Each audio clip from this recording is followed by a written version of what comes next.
Assalamualaikum warahmatullahi wabarakatuh. Innal hamdalillah nahmaduhu wa nasta'inuhu wa nastaghfiruh wa na'udzu billahi min shururi anfusina wa min sayyiati a'malina. May yahdihillahu fala mudilla lahu wa may yudlil fala hadiya lahu. Ba'd. Allahumma faqihna fid din wa 'allimna ta'wil waftah lana ya rabbana kama fatahta li ibadika as-salihin. Amin ya rabbal alamin. Sahabat-sahabat dimuliakan Allah, saya itu masih jadi santri di saat Kiai Idrus Ramli udah jadi kiai. Ya. Jadi saya itu levelnya level murid bagi beliau. Jadi nanti akan ba'da isya istifadah, ambil banyak-banyak ilmu beliau. Kalau saya insya Allah kalau umur panjang setiap bulan sekali di sini. Tapi kalau beliau jarang-jarang ke sini ya. Terlepas dari kecenderungan pergerakannya, saya tidak ada urusan dengan itu. Yang penting beliau sudah menjadi ulama di saat saya masih menjadi santrinya. Kemurnian akidah ahlus sunnah, itu tema kita. Baik.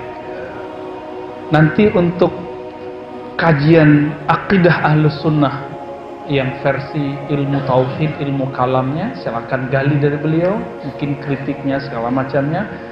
Saya akan mencoba mengemukakan yang jarang dibahas orang mengenai apakah sufi itu ahlus sunnah, apakah orang-orang tarekat itu ahlus sunnah. Ini jarang dibahas orang ya.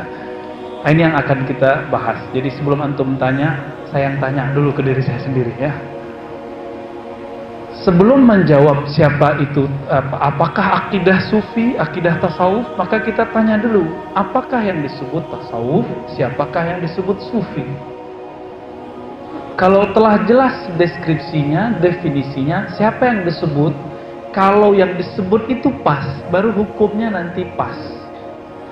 Kenapa hari ini antum kalau search di YouTube, di Google, cari sufi, cari tarekat, itu yang keluar yang aneh-aneh atau yang nyalah-nyalahin. Kenapa? Karena definisi tasawufnya tidak pas. Siapa yang mendefinisikan tasawuf? Musuh tasawuf atau ahli tasawuf? Yang pas ahli tasawuf. Sebagaimana ilmu kedokteran yang mendefinisikannya ahli kedokteran. Jangan tanya ke dukun ilmu kedokteran, pasti dia serang tuh kedokteran. Antum biasanya nanya tasawuf kepada orang yang anti tasawuf. Akibatnya apa? Akibatnya yang terjadi adalah kritik, hina. Contoh, ya, ada seorang ustadz, nggak usah disebut namanya, ketika ditanya, apa itu tasawuf, akidah tasawuf? Jawabannya zindiq. Ya, dengan kefasahan bahasa Arabnya, zindiq gitu ya. Kayaknya fasih sekali ya. Apa arti zindiq? Bahaya loh nyebut zindiq. Zindiq itu artinya al-fisq, khuruj minat ta'ah, kefasikan atau keluar dari taat. Keluar dari taat. Kita telah sering membahas akidah ahlus sunnah itu telah dikumpulkan, telah diriwayatkan oleh Imam Abul Hasan Al-Asy'ari, Abu Mansur Al-Maturidi, dan Imam Abu Ja'far At-Tahawi. Sebagaimana hadis diriwayatkan oleh Imam Bukhari, Muslim, Abu Daud, Tirmizi. Sebagaimana fikih diriwayatkan oleh Imam Abu Hanifah, Hanafi, Maliki, Syafi'i, Ahmad bin Hanbal, Hanbali. Jadi kalau ada orang nanya, kenapa tidak ikut akidah Imam Syafi'i saja?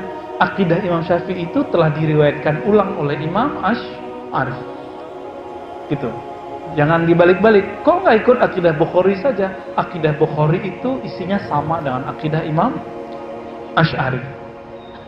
Mau bedah, silakan bedah kitabul akidah, kitabul iman dari Sahih Bukhari, isinya sama. Persis sama, ya. Maka kita coba lihat Imam Abul Hasan Al-Asy'ari yang wafatnya 324 Hijriah. Separuh hidupnya lebih itu di zaman salaf. Salaf di akhir abad ketiga Hijriah. Ternyata beliau belajar ke murid-murid dari imam-imam besar. Murid dari Imam Ahmad bernama Zakaria As-Saji. Masih ada lagi Al-Jumahi, ya, masih banyak beberapa ulama yang lain. Apakah pernah Imam Asy'ari berguru kepada Sufi? Baru nanti kita ketahuan siapa itu Sufi. Saya sudah bedah-bedah, ternyata baru ketemu dalam kitab Tabaqat Syafi'iyah Al-Kubra. Tabaqat Syafi'iyah Al-Kubra, karya seorang imam ahli hadis bermazhab Syafi'i, namanya Imam Tajuddin As-Subki. Di situ dia buat syair yang panjang sekali, dan beliau mengatakan Imam Abul Hasan Al-Asy'ari mengambil akidahnya dari beberapa ulama, terutama Imam Junaid Al-Baghdadi. Junaid Al-Baghdadi. Siapa ini Junaid Al-Baghdadi? Sering dengar? Kalau kita search di Google langsung keluar Imam Sufi. Imam Sufi. Sufi yang bagaimana? Sufi yang kalau udah nyampe gak sholat, kalau udah zikirnya sudah tinggi terus dia gak perlu lagi baca Quran. Bukan, gak ada itu. Itu bukan tasawuf. Ya, tasawuf itu didefinisikan secara contoh birrasm dalam bahasa ilmu mantiq, ilmu logika, adalah Imam Junaid. Imam Junaid inilah kemudian yang mengajarkan akidah Ahlus Sunnah versi Sufi kepada Imam Abul Hasan Al-Asy'ari. Oleh karena itu, la Sufi illa wa huwa Asy'ari. Tidak ada Sufi kecuali dia akidahnya Asy'ari. Ahlus Sunnah. Kalau ada Sufi tidak berakidah Asy'ari, maka diragukan kesufiannya. Karena tasawuf tidak ada di Syiah, tidak ada di Mu'tazilah, tidak ada di kebatinan. Sufi itu cuma ada di Ahlus Sunnah. Namun sekarang beberapa orang karena definisi dia tentang tasawuf tidak benar, maka yang dia bayangkan tasawuf itu adalah orang-orang Syiah. Hei, hati-hati. Syiah itu punya yang mirip, tapi itu bukan tasawuf, namanya irfani. Apa arti irfani? Filsafat ma'rifatullah. Filsafat doang, nazariyat, teori-teori bertuhan. Maka muncullah seorang syekh yang hebat luar biasa untuk kategori mereka, namanya Syekh Razi, ya, atau Mullah Sadra. Dia tulis satu kitab 9 jilid, cetakan terbaru, 9 mujalladat, ya, namanya Al-Hikmah Al-Muta'aliyah.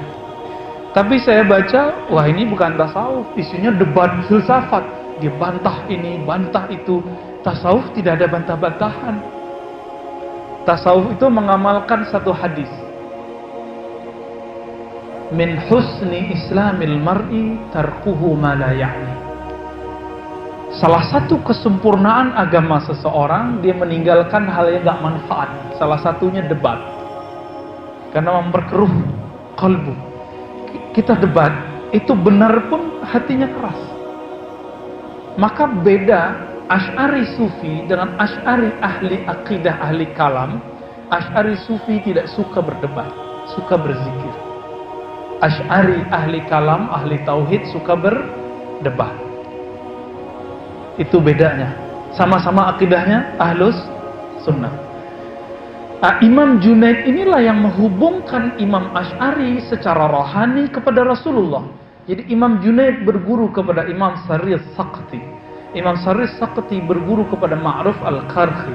Ma'ruf Al-Qarhi berguru kepada Imam Dawud At-Ta'i atau Hasan Al-Ajmi, Dawud At-Ta'i, kemudian Hasan Al-Basri.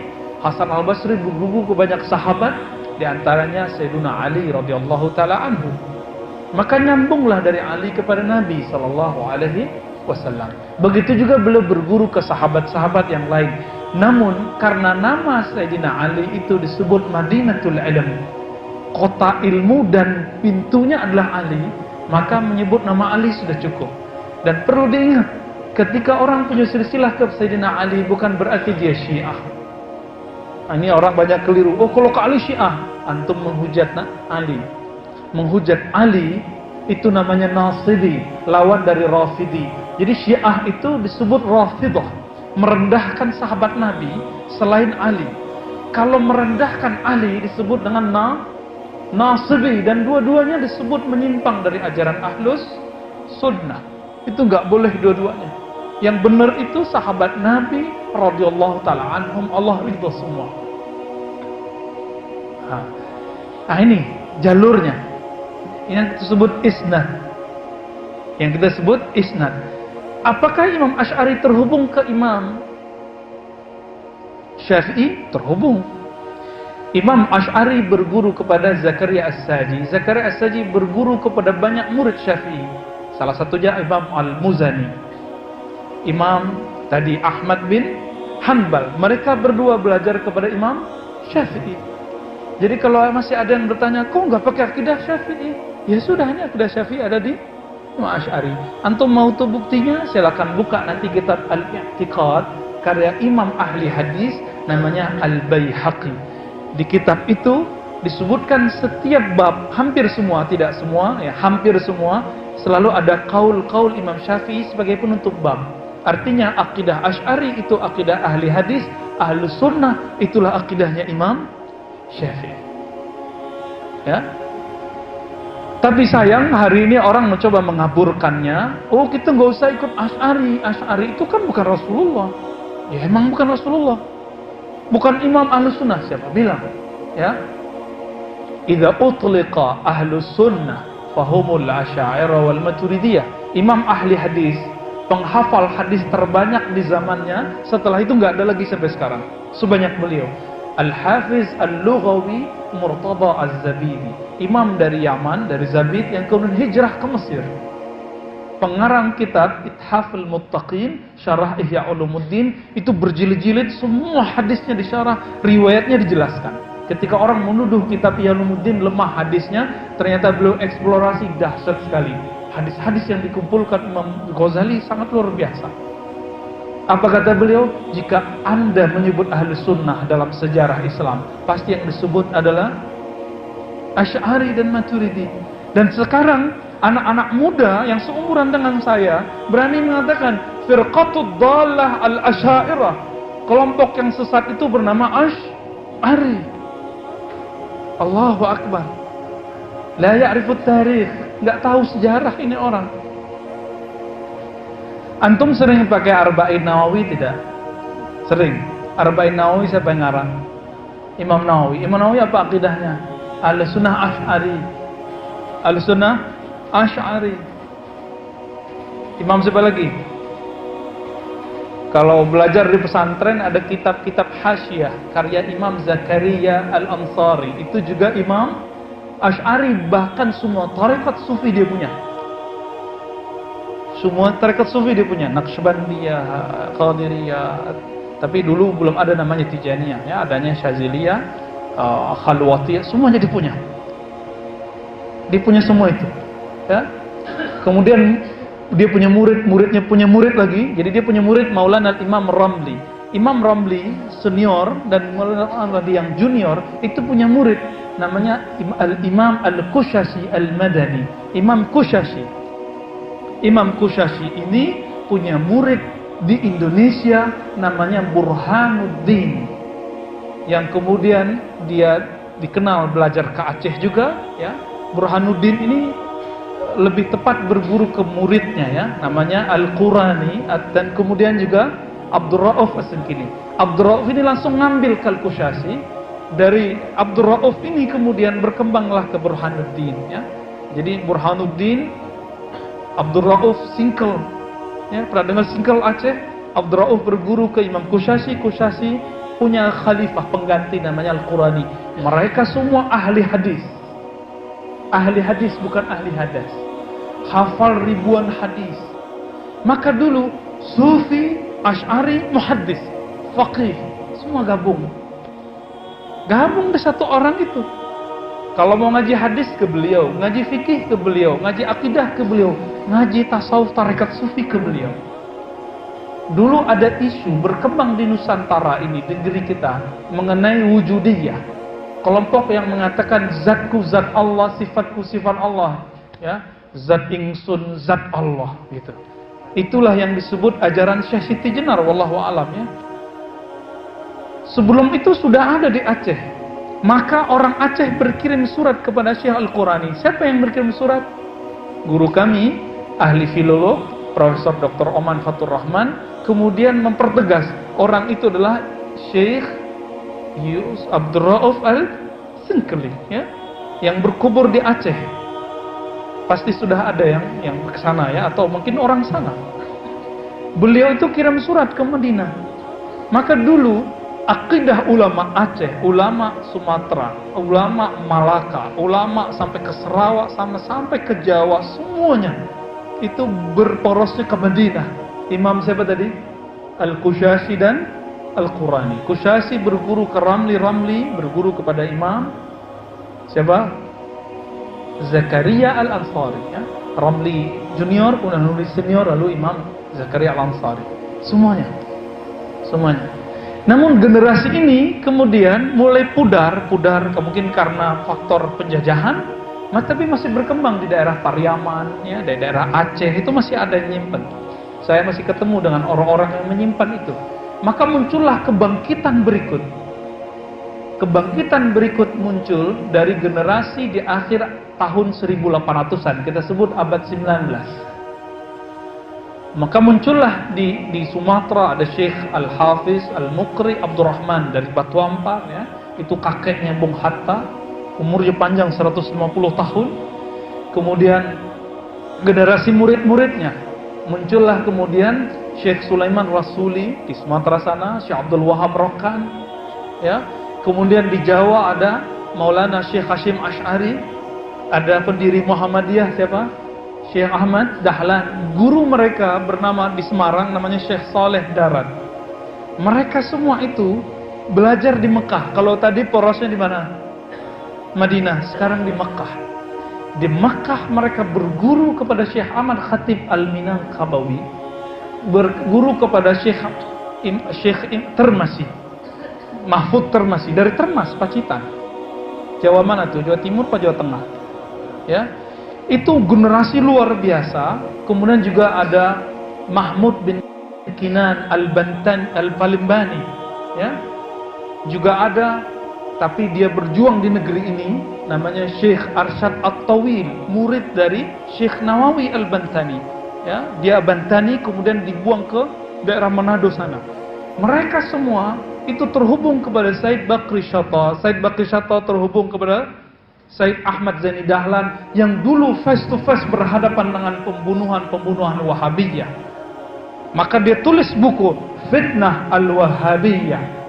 Itu buku ditakuti oleh orang-orang yang kemudian punya keilmuan sanad kepada Wahabi. Maka ganti nama jadi Salafi. Itu sebabnya. Kenapa? Wahabi itu identiknya berdarah-darah. Antum baca buku itu sudah ada PDF-nya, bahkan sudah diterjemahkan ke bahasa Indonesia. Judulnya apa? Fitnatul Wahabiyah. Fitnah artinya kekacauan yang disebabkan oleh Wahabi. Saya nggak mau cerita isinya, ya. Mengerikan sekali ya. Dan itu berulang lagi tahun 79, mereka bawa senjata namanya Juhaiman. Maka pecahlah Wahabi yang ilmiah dengan Wahabi bersenjata. Nah, Wahabi yang ilmiah itu menyebut dirinya sekarang Wahabi murni, Wahabi resmi. Mereka cuma ngaji-ngaji aja, tapi kita diteror dengan kata-kata bid'ah, sesat gitu, ya. Tapi masih mending lah daripada yang bawa-bawa senjata ini, ya, mengerikan sekali. Juhaiman namanya.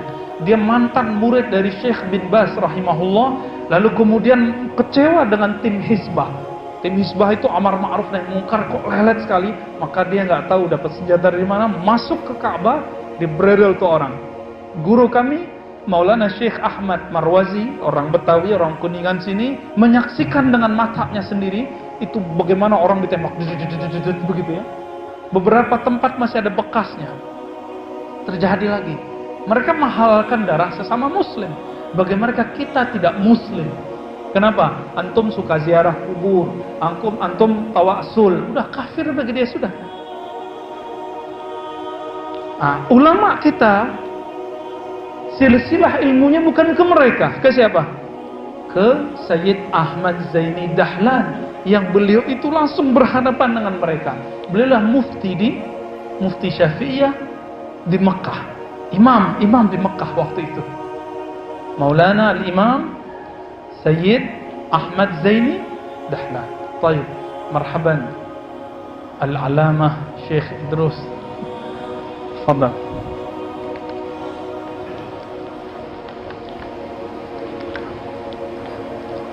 Masya Allah. Ini kita nggak pakai tol Al-Badru. Nggak pakai rebana. Tafadhal.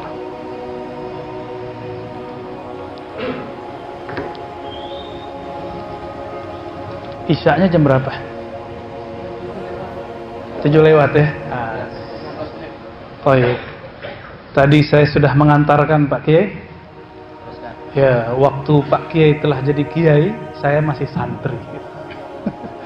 Ya, mohon berkah ilmunya nanti. Ya.